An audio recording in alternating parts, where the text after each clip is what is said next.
Pemirsa, Anda menyaksikan Exploring Mudik CNBC Indonesia. Lalu lintas di Pelabuhan Merak terpantau ramai saat malam puncak arus balik Lebaran 2025. Meski padat dan terjadi antrian, namun baik kendaraan yang masuk maupun keluar pelabuhan masih mampu ditangani dengan baik. Jalan arteri dari Merak menuju Cilegon dan gerbang tol Merak juga mengalami kepadatan, namun tetap terkendali. Polda Banten telah menyiapkan rekayasa lalu lintas untuk mengatasi lonjakan kendaraan dari Bakauheni. Rekayasa ini mencakup pemeriksaan kendaraan dan pengaturan arus dari dermaga ke jalur arteri dan tol. Sistem bongkar muat kendaraan atau TBB juga sudah diberlakukan sejak pukul 8 malam waktu Indonesia bagian Barat secara situasional. Pelabuhan Ciwandan juga diaktifkan kembali untuk menampung pemudik dari Bakauheni. Polisi juga disiagakan di kedua pelabuhan guna memastikan kelancaran arus balik.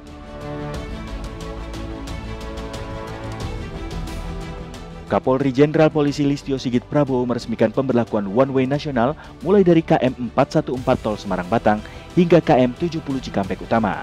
Kebijakan ini diterapkan setelah dilakukan evaluasi dan perhitungan jumlah kendaraan pemudik di Tol Trans Jawa. Kapolri menyebut keputusan ini diambil berdasarkan hasil traffic counting yang menunjukkan tingginya volume kendaraan. Ia juga menegaskan bahwa pihak kepolisian tetap menyiapkan alternatif lain jika kebijakan ini belum efektif mengatasi kemacetan. Durasi penerapan one-way nasional ini akan disesuaikan dengan kondisi lalu lintas arus balik ke Jakarta. Kapolri meminta agar pemudik tetap berhati-hati selama perjalanan. Berdasarkan hasil traffic counting yang kita ikuti, mulai dari kemarin sore sampai dengan tadi malam, karena memang sudah melebihi rata-rata yang kemudian kita putuskan bahwa pagi ini one way nasional dilaksanakan mulai dari kilometer 414 sampai dengan kilometer 70.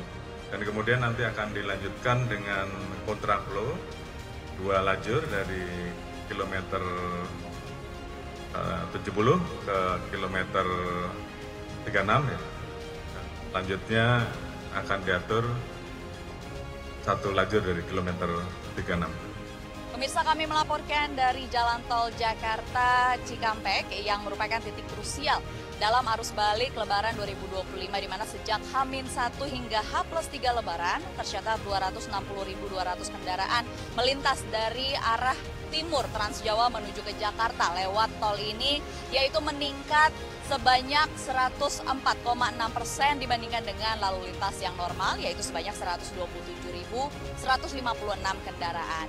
Di mana memang situasinya pada saat ini puncak arus balik diprediksi terjadi pada hari ini, yaitu pada hari Minggu tanggal 6 April 2025. Dan untuk mengantisipasi dari tingginya lonjakan kendaraan yang terjadi pada situasi arus balik ini, pihak kepolisian bersama dengan pemangku kepentingan terkait memberlakukan rekayasa lalu lintas yang berupa sistem satu arah atau one way secara nasional, di mana sistem ini dimulai sejak kilometer 414 gerbang tol Kalikangkung Semarang hingga kilometer 70 gerbang tol Cikampek Utama dan berlangsung mulai pukul 9 pagi waktu Indonesia Barat tadi pagi. Langkah ini pun diharapkan dapat mengurai kepadatan kendaraan yang menuju kembali ke arah ibu kota Jakarta dan juga sekitarnya. Dan menurut pantauan kami di jalan sejak pagi hingga siang hari ini, kontraflow ini juga diberlakukan hingga pada kilometer 47, di mana dibuka ada 2 ruas tambahan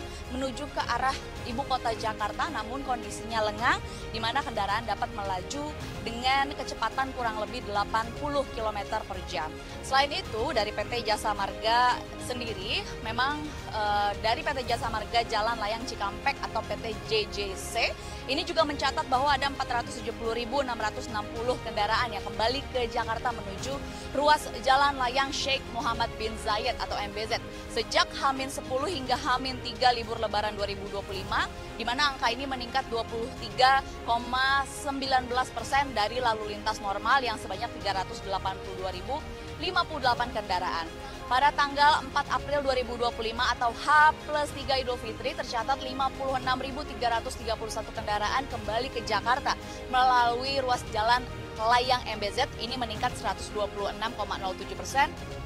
dari lalu lintas normal yang sebanyak 24.918 kendaraan. Sementara itu, volume kendaraan yang menuju ke Cikampek ini juga tercatat masih tinggi, yaitu sebanyak 32.114 kendaraan atau naik sebesar 3,95% dari lalu lintas normal. Namun memang ini adalah lalu lintas normal ada di angka 30.922 kendaraan. Meskipun memang demikian, menurut pantauan kami juga sejak pagi hingga siang hari ini, kondisi atau lalu lintas yang terjadi di Jalan Layang MBZ dari arah Jawa atau dari arah timur menuju ke Jakarta ini dalam kondisi ramai lancar, di mana kendaraan dapat melaju kurang lebih dengan kecepatan antara 50 hingga 80 km per jam. Perlu diketahui pemerintah juga telah memperpanjang kebijakan bekerja dari mana saja atau work from anywhere atau WFA bagi aparatur sipil negara atau ASN hingga Selasa 8 April 2025, di mana kebijakan ini bertujuan untuk memberikan fleksibilitas bagi para ASN dalam perjalanan kembali ke ibu kota sehingga arus balik dapat tersebar, mengurangi potensi kemacetan atau kepadatan kendaraan, di mana Pak Menteri Pendayagunaan Aparatur Sipil Negara dan Reformasi Birokrasi Rini Widiantini menyatakan bahwa penyesuaian ini dilakukan untuk memastikan pelayanan publik untuk tetap berjalan dan juga mobilitas masyarakat pada saat arus balik tetap aman dan juga nyaman. Di lapangan, petugas pun terus memantau situasi dan juga siap untuk melakukan penyesuaian rekayasa lalu lintas sesuai dengan kondisi dan juga situasi. Pengguna jalan pun dihimbau untuk mempersiapkan diri sebelum perjalanan, memastikan kondisi kendaraan dalam kondisi prima, saldo uang elektronik tetap mencukupi serta mematuhi rambu dan juga arahan petugas yang ada di lapangan. Pemirsa, bagi pemudik perjalanan jauh tentu membutuhkan kendaraan yang nyaman dan andal. Citroen C3 Aircross, sahabat perjalanan Anda dengan perjalanan yang masih panjang, pastikan Anda tetap waspada dan juga mengatur waktu istirahat agar tetap aman di jalan. Demikian laporan langsung dari Jalan Tol Cikampek. Dina Gurning dan Rizzi melaporkan untuk CNBC Indonesia. Nilai tukar rupiah terhadap dolar Amerika Serikat di pasar non-deliverable forward atau NDF tembus Rp17.059 per dolar Amerika Serikat atau menyentuh level terendah sepanjang sejarah. Angka ini jauh lebih lemah dibandingkan penutupan sebelumnya di libur lebaran yang masih di kisaran Rp16.555 per dolar Amerika Serikat. Pelemahan rupiah dipicu oleh sentimen global, di mana salah satunya merupakan dampak kebijakan tarif Presiden Amerika Serikat Donald Trump. Indonesia sendiri menjadi korban tarif balasan hingga 32% karena defisit dagang Amerika Serikat yang besar dengan tanah air. Barang Indonesia pun jadi lebih mahal di pasar Amerika Serikat dan membuat permintaan turun dan potensi pasokan dolar Amerika Serikat ke dolar ikut menyusut. Ini memperparah tekanan terhadap nilai tukar rupiah. Bank Indonesia memastikan akan terus memantau dinamika pasar global dan domestik pasca kebijakan tarif Amerika Serikat dan balasan dari Cina. BI juga menegaskan akan menggunakan strategi triple invention untuk menjaga stabilitas rupiah dan ketersediaan likuiditas falas di dalam negeri.